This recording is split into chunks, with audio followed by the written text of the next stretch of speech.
Now let's write a code in order to identify how many dimensions the array has. Okay. So for example, I'll consider an array here. Okay, let us consider B is the name of the array. np dot array of.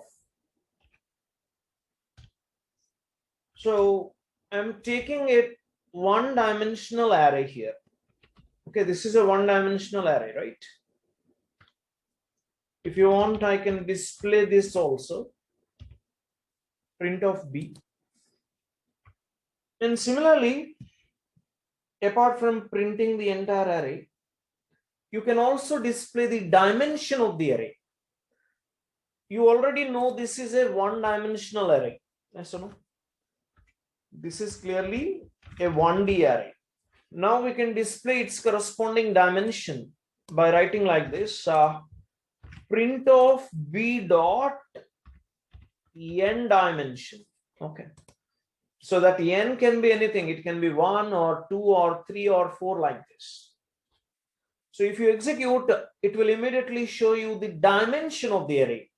So the general syntax is very simple. Let me write the syntax here.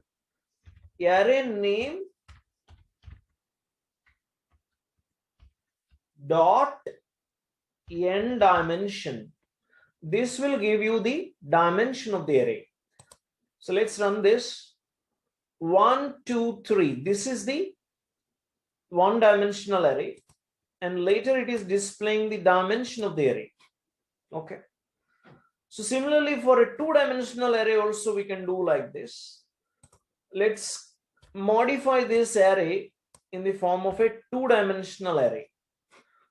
And the syntax does not change in order to identify the dimension of the array. But I am changing the dimension of the array here. And it can have like this: 4, 5, 6. So we know this is a two-dimensional array. A two-dimensional array containing total of 2 rows. The first row contains 1, 2, 3, and the second row contains 4, 5, 6. So let's run and see the result. So this is the entire array, 2D array displayed. And then this is the dimension of the array. Okay.